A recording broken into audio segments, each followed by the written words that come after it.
We are jumping right into an analysis report on GameStop, making a very strong bullish case after that surprise $77.1 million net income. Which, stands in pretty stark contrast to the revenue miss everyone was focused on. Exactly. And the core idea here, the whole thesis, is that the $8.8 billion in cash creates this massive safety net. So the market is essentially valuing the entire retail business at what, about $1.1 billion? Yeah, against a $9.9 billion market cap. It's a huge disconnect. So our job is to take this already powerful contrarian argument and just make it completely airtight. Unassailable. Okay, so first off, the report makes a really strong case for GameStop's new efficiency. It highlights that pivot from, an expected loss to this big profit. It sets that Wall Street was wrong frame up really well, which is a potent way to start. It is, but we have to look at how that conviction gets delivered. And that kind of brings us to the first big opportunity here. The foundation is absolutely solid. I mean, the financial data it's compelling. But I think the real leverage point is in the delivery. Right. The proposed tone is, and it says this explicitly, high energy, contrarian, vindication, that we told you so vibe.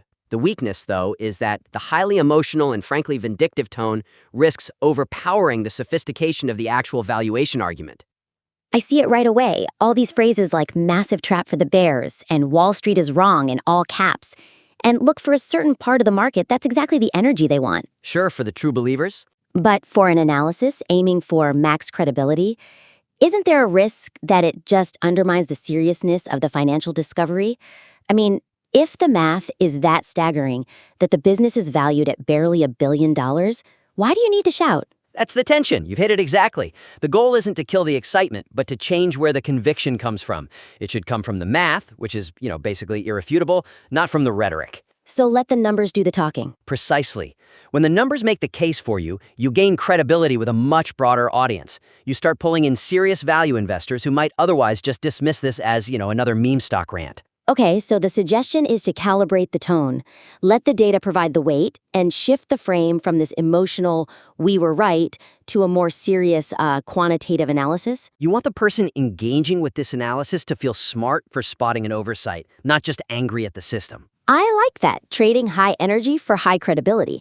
But here's the question. For a stock that runs on retail engagement, if you pull out the we told you so, how do you keep that edge? We don't want this thing to sound like a dry institutional brief. We absolutely do not. We want it to sound unassailable. You keep the edge by making the argument so quantitatively sound that the vindication is just. It's the logical conclusion, not the starting point. Ah, okay. So think about the difference. Instead of opening with you were wrong, look at the profit, you pivot to something like this surprise profit, when you look at it against the cash on hand, reveals a market oversight so dramatic that the current valuation is basically untenable. The result is the same, vindication. But the path to get there is through superior analysis. Exactly. Okay, let's make this concrete. How would you adjust the opening hook to get that tonal shift right? I'd focus on the quantitative oversight immediately. Instead of the whole they want you to panic angle, focus on the market's blind spot. Okay. So for example, rather than GameStop didn't just survive, they posted a surprise profit. You could reframe it to lead right into the main event. GameStop posted a surprise profit, but the real story is the $8.8 billion cash floor that suggests this whole asset is being fundamentally misvalued. That immediately grabs anyone interested in an asymmetric bet. It sets the report up as a real investment insight, grounded in numbers, not just a victory lap. Right, and you have to carry that through to the end. In the call to action, you'd replace things like, smash that like button if you're holding strong, with an invitation to actually engage with the evidence. Like what? Maybe something like discussing the implications of a cash-rich company trading below its book value. That turns it from a rally into a serious investment discussion. That's a huge opportunity. Okay, let's move on because that math in Section 2 is really the heart of this. The argument that they're holding $8.8 billion in cash against a $9.9 billion market cap. Meaning the business is valued at just $1.1 billion. Yeah. It's just so potent. That's the whole dirt cheap argument. It is. It's the critical insight. And yet, right now, it's a bit vulnerable. The analysis, it accurately identifies that cash floor, but it needs to do more to anchor and protect the actual business value argument that comes from it. How so? Well, the weakness is that it presents the $1.1 billion valuation as this dramatic statistic. That is dirt cheap. but it doesn't immediately explain why that remaining business is actually worth anything or why it's safe. That feels like a big gap in the defense.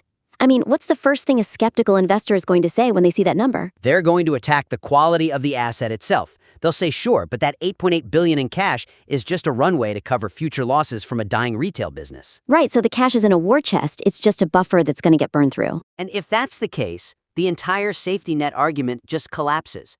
The analysis has to, right up front, prove that the remaining $1.1 billion business is actually robust. So the suggestion is to immediately connect the cash to the efficiency measures mentioned earlier. Show that the operating stores are actually a conservative estimate for a newly profitable asset. Exactly. You have to integrate the points from Section 1 about cutting the fat and closing bad stores directly with the valuation math in Section 2.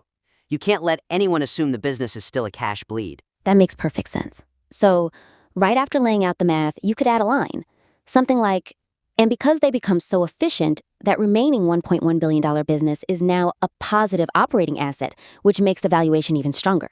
Yeah, and you could add something like that $8.8 billion functions less like a cushion and more like an impenetrable financial moat. That moat analogy is really effective. It communicates safety. And beyond that, we need to frame that cash as a strategic weapon, not just a number you subtract. How do we do that? How do we emphasize the strategic angle? By framing it as a resource that allows for immediate, aggressive moves.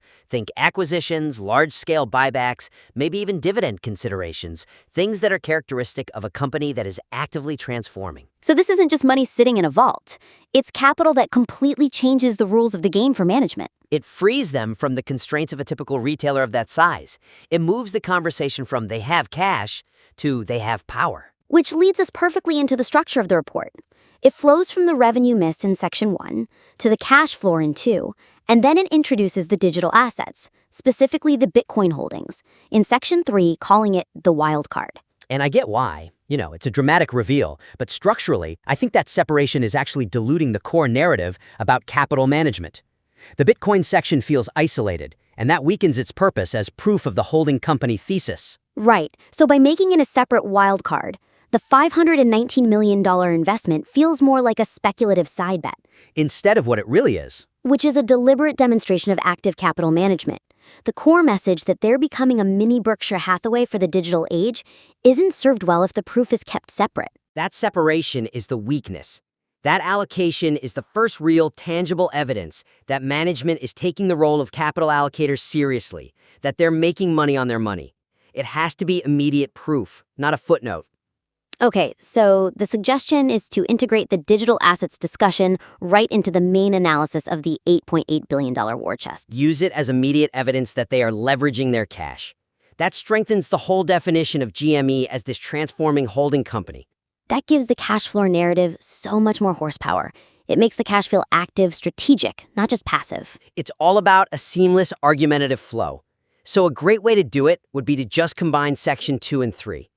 After you establish the cash total and you've confirmed the operating business is profitable, you transition immediately. With a line about the function of that war chest. Right. Something like, and this $8.8 billion war chest isn't just sitting idle.